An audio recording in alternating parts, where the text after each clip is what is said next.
So there are 5 ways that you could think about challenging the validity of a will if you weren't happy or were suspicious about the contents. And the first is to do with whether the person making the will had the required testamentary capacity to do that.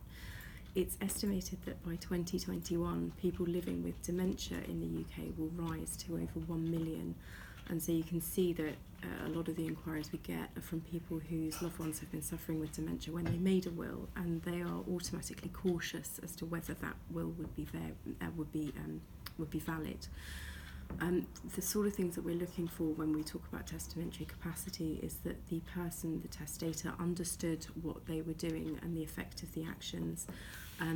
They understood the full extent of the distributions that they were making, and that they appreciated the effects of including or excluding any particular beneficiary. So if a testator has 2 children and chooses to exclude one and leave everything to the other one, there needs to be some appreciation as to the impact that might have.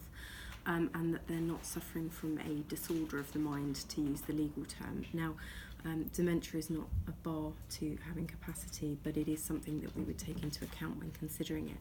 We would also be looking at medical records or diaries, letters, taking statements from people that knew the testator at the time that they made the will, to really determine whether that person was capable of doing so. If a testator goes to a solicitor or a will writer, there are certain steps that you would expect that solicitor to have undertaken to satisfy themselves that somebody's able to make that will, and so requiring a copy of the will file or attendance notes will also be something that we look into.